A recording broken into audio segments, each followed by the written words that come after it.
Hi everyone, welcome once more to Amazing Grace. These are conversations that I'm having with contemporary women leaders.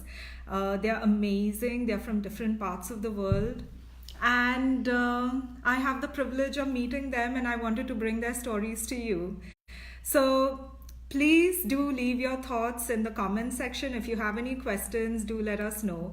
And this morning, I'm with Pilar Velasco. She's a Spanish journalist. She's an investigative journalist and a fellow at the Yale World Fellows program here at Yale.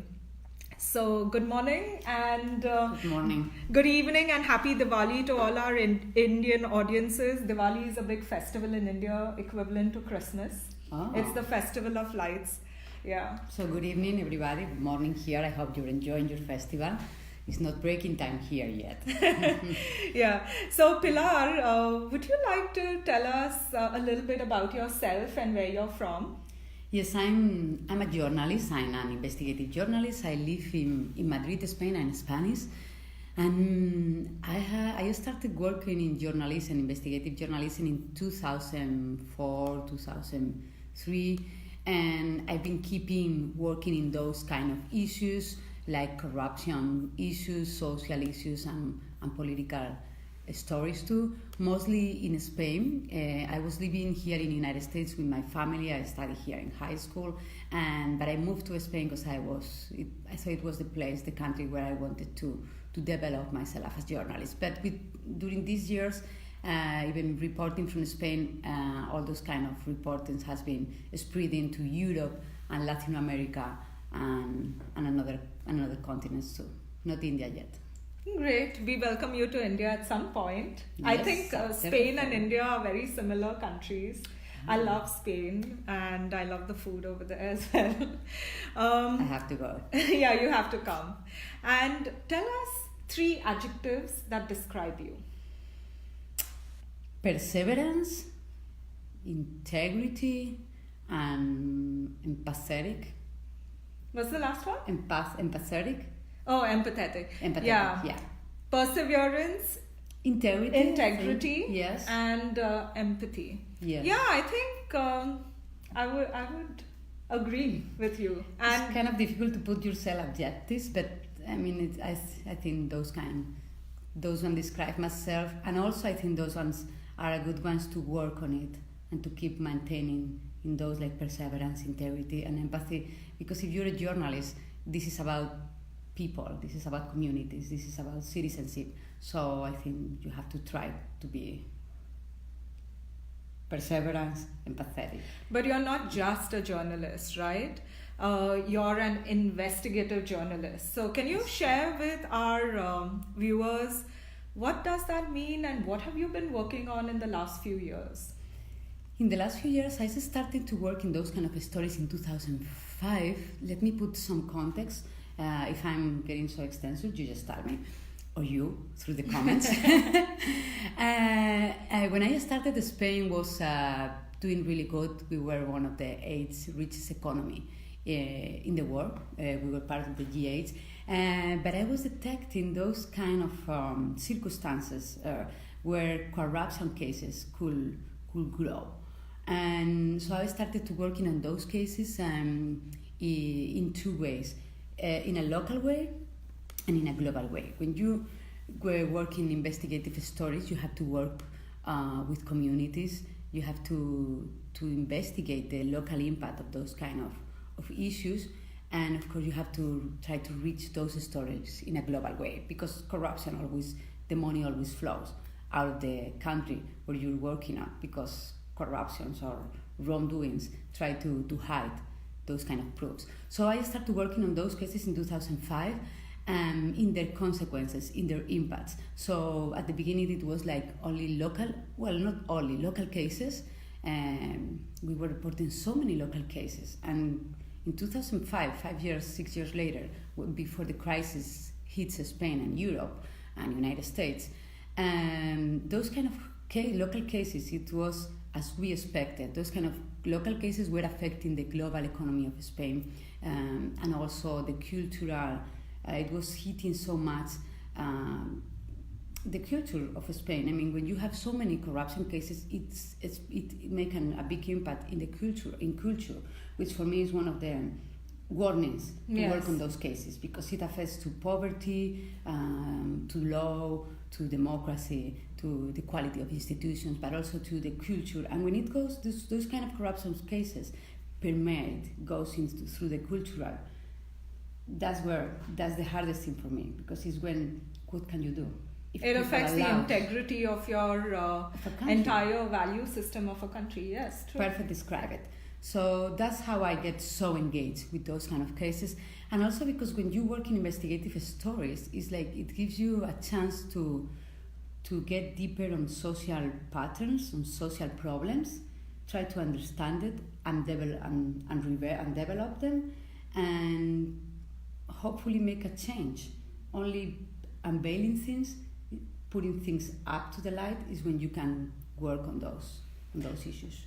And can you share one success story of this investigative journalism that you are talking about, where you were able to maybe bring a politician down or bring a government down or something like that? Where we always want dramatic success stories, right? I'll tell you one dramatic story.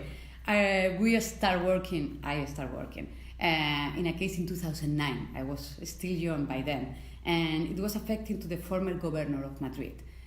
Former governor, by that time, it was the former president of Madrid. And I liked that case because it was what I was telling about, local and global. It was affecting so much communities in Madrid through public contracts, water supplies, and other countries. Those contracts were being also, Madrid spread to Colombia, to Panama, to Haiti, to certain countries in Latin America, and those kind of contracts were so many bribes involving on those contracts. So I started working on these cases. It was so hard. Through this process, he sued me, and the judicial process got like tough in a way. And during 2 years, I was working also in the judicial process to win it. So I win it. I win this case. And this kind of cases, when they sue you, is just the intention of the investigative story.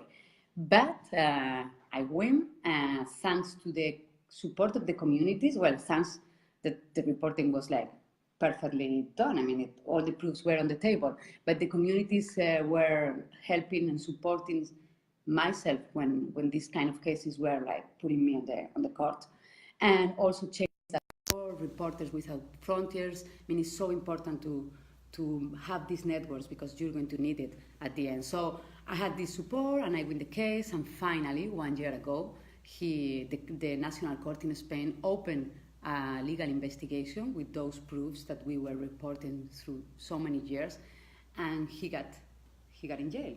Wow, congratulations. I mean, that's really a long process, right? I know. I mentioned it before, when corruption is part of the system. Because in 2009, 2010, when we were reporting about those irregularities, those bribes, those contracts, water contracts in Spain and Colombia and so on, it was so obvious. We also released a video, which is like the image. You can look for the image. The images are on internet. The images were like talking by themselves. And it took us, journalists and myself, so long to make like a case where court finally take it serious. Sometimes it takes so long, because when all the system just doesn't care about it, and they just take it as normal, when there is so much money, and it's like, but those kind of contracts are corrupted. Who cares if we're doing good? And it's so difficult to. We were talking about this in the fellowship, like how our work is like when something normal is taken by normal. It's so hard to. You do this work with women and gender.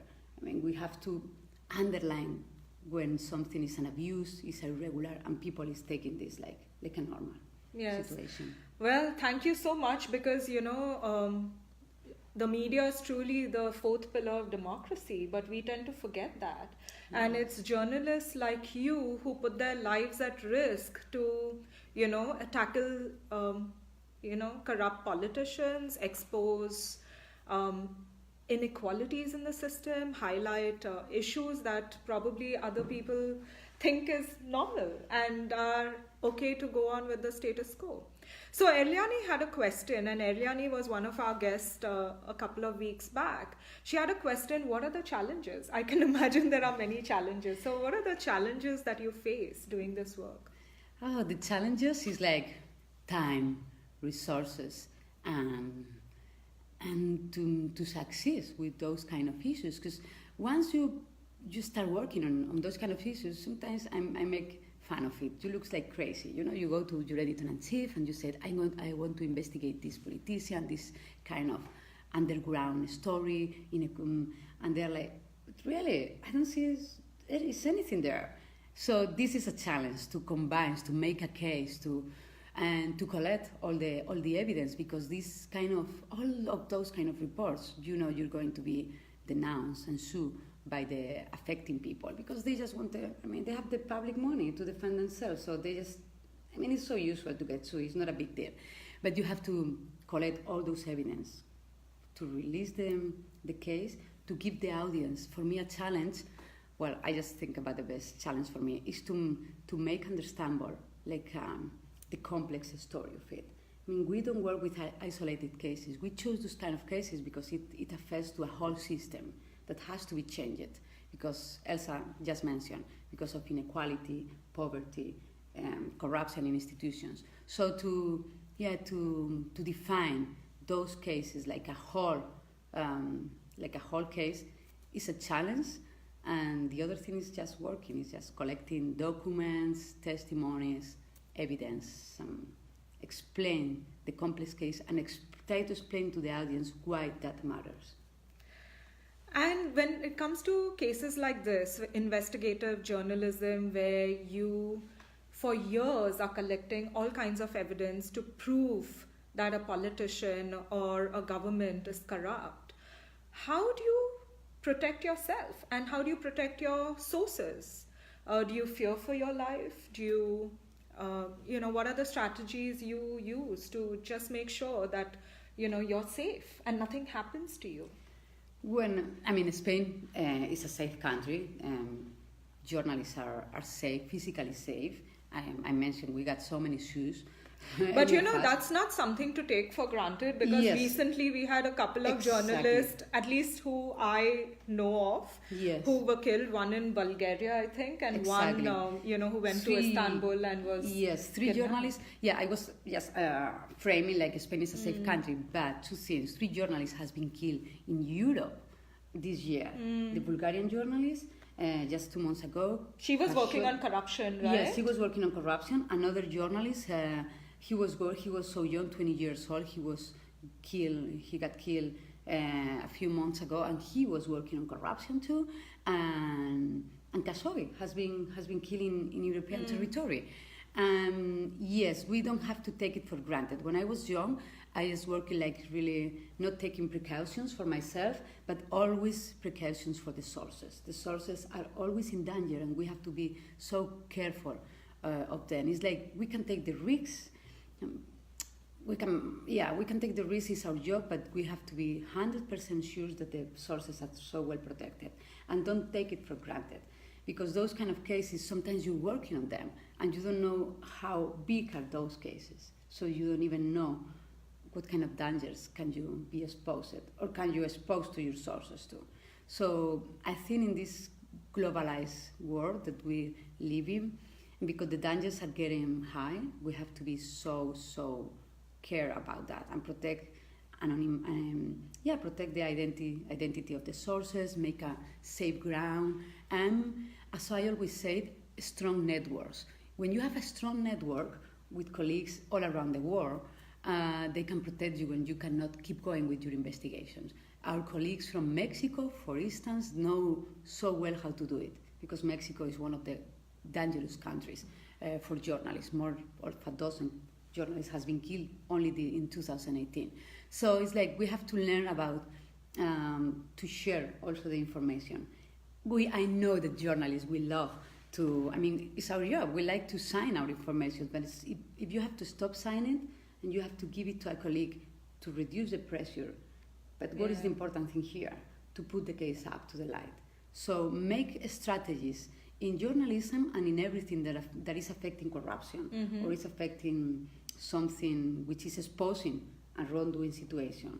Try to make a strategy. Supporting networks are so helpful, and think about it. I mean, and always make this strategy from the beginning. Don't just start unconsciously working and at the end like, we are exposed now. What can we do? Because fix it when the mess is already there. Yes. It's harder. So make the strategy, the safety strategy from the beginning. Journalists, social workers, and so on. So why do you do what you do? What do I do? Yeah, why do you wake up every morning and do this work? I mean, you can report on, say, fashion. You're fashionable enough. You can report on less dangerous things. Why do you choose to do this? Because, I mean, journalism is one of the best professions to do what I said, to try to understand a complex situation, try to get deeper and try to explain it to the people, because it's the only way to try to keep the changeable things alive. And I don't know, I never sometimes I've been like exhausted. I mean, I've been in this like for more than 15 years. So sometimes you just get tired and exhausted, and it's just take a breath and keep going. And it's something, I don't know, it's something that keeps you alive. I will know. I thought we are in the World Fellows here. So 1 month ago, I was like, I'm losing my journalism skills here. I'm getting so relaxed. I promise you, we're so busy, but it's a different kind of busy. So suddenly one colleague called me by 3 a.m, 6 hours difference from Spain. And I was just 5 minutes later, I was with a coffee, a computer, and just working and trying to call some people, some sources. And I was like, okay, this is something that is still there. It's like, if you have it, you have it. Yeah, we don't want you to lose your journalist skills whilst you're relaxing at Yale. But, given that this current moment where most governments are saying media is fake news and you can't trust them and that, journalism is bad, how do you deal with this? How do you still come across as being authentic and credible? Well, that's a real challenge that we are all facing now. It's like the misinformation is getting high in terms of the number of so many pages. I mean, we have so many challenges. It's like the technology is making a big impact in journalism, and technology, artificial intelligence, this polarization that is breaking the conversation through different societies. And that's why we have to keep moving on. That's why journalism matters more than ever, because if you lose the facts, nothing matters. If you lose the sense of reporting facts, explaining complex situations, nothing matters. Yeah, everything is like entertainment. And if you have only entertainment, how can you define democracy, poverty, inequality? How can you fight for the right things to do? And also, how do you explain the complex world that we're living in? Because we're facing so many challenges, that's why we have to keep reporting facts. And journalism has to be humble. I mean, sometimes you succeed, sometimes you're like in a battle, like you feel like nothing is working. Nothing is working, and it's not. At the end, when you're reporting, you succeed. Yes, it's like a storm. Sometimes you're reporting under the storm, and you just don't see anything. And suddenly the storm gets away, and it's like, okay, it was a tough moment, but at the end it helps. And I think journalism helps. What about citizen journalism? And, are they going to take away your jobs? That is one. Yeah, and what are the tips that you would give people like us when navigating fake news? How can we distinguish what is fake and what is authentic? Yeah, there is two different things. I'm not so critics with journalism, citizen journalism. I mean, we're living in a social media environment. So we're using social media right now. We're using social media right now. So citizen and journalism means like people is having a public conversation, which can be good. The difference is like journalism. In journalism, you know there is you have the guarantees of what I was saying of facts. You go to media, to trustable people or trustable journalism because you have the guarantees that they're following a process. And that guarantee is everything. You can be following, I don't know, a so successful influencer on Twitter, and you know he's just reporting from his point of view. But I think and I hope that people, when wants to have the story, that we do fact checking, and it looks like okay, you do fact checking, and you know there is some software that can do it too. But I mean. But you have rigor in the process, yes. which you've been trained for, which other yes. people don't have. Yes, because it sounds like nothing, but it makes everything. Yeah. So you're not just an investigative journalist, you're also a TV anchor and a radio host. So tell us a little bit about those media as well. You know, which one do you love the most? I love social media, I have to tell you. I have to tell you. I'm quitting now because we are in this World Fellowship, and it's like a stop of our kind of conversation that we maintain in social media, and it's being hard for me to combine it. But I really like social media. I really like to engage directly with people. We are all in this kind of environment. When I started in journalism, I started in TV in 2001, 2002, CNN in Spanish CNN, and I quit because it was so hard for me to do investigative journalism, to do my own stories in TV. So, but I mean, we journalists, there is not anymore like radio, TV, a newspaper. Even if we are in a newspaper, in a radio, or working in a TV, the transmedia is a fact. Look at you, and you're an activist, and you're like reporting through social media, going to TV, writing articles. I mean, we are having this public conversation with reporting, and okay, any media has its own characteristics, but we have to be able to have these skills to just be comfortable in any kind of media. I like newspapers, the first one. Even if I've been in radio for 15, 16 years, I've been doing investigative journalism, which is like different, like being a radio host every day. But I really like to write and to be back for. But you have to be in the first line if you want to tell people stories. Yes. So for those who've come in later, I'm talking to Pilar Velasco. She is a Spanish investigative journalist, but also a TV and radio host, as well as Yale World Fellow 2018. And if you have any questions for her, please leave it in the comments section. We are going to try and answer it now or later. Pilar, if you had a choice or an opportunity, which is the one place in the world right now that you would like to be in and report from? I still like Madrid as a place to report, and Washington, D.C. I mean, Washington, D.C. is a place to be reporting now. Even if it's like this kind of bubble environment where all the politics is, there is not communities. For me in Washington, we were talking about how important is reporting, taking care of the communities.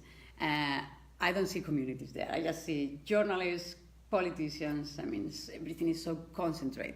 But I like Washington, D.C. to be reporting now, better than New York and Madrid. I like those places. Wonderful. Would you like to give your 18-year-old self some advice? Wow, 18 years old.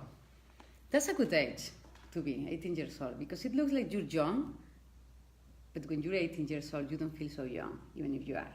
So my advice will be try to focus on yourself, try to listen to you, because when you're 18 years old, everyone is giving you advices, your parents, your family, even your friends.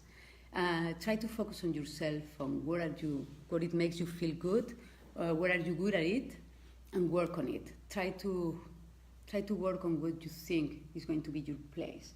Because, I mean,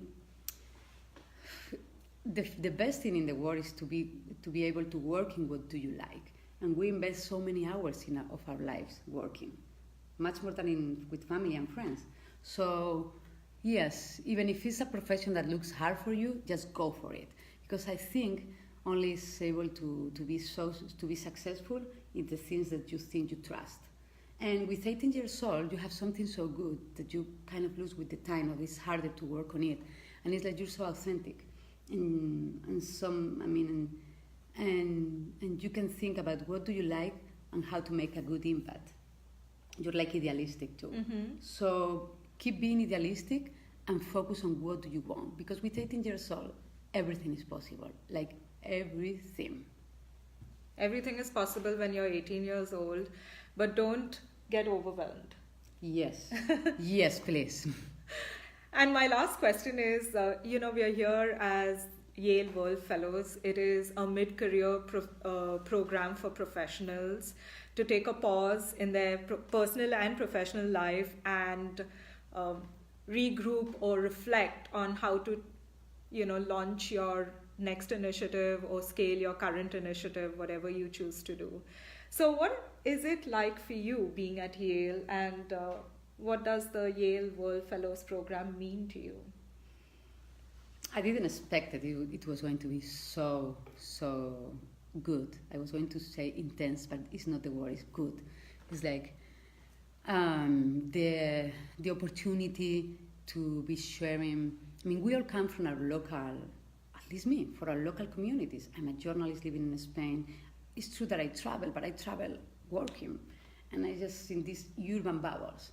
So suddenly to be able to share 4 months of your life, which are so intense, with 16 people with amazing backgrounds from so many countries, so many continents, so many good experiences that you're bringing to us. That we are like sharing each other, we're merging, we're like pollinating each other's ideas and visions, and ambitions.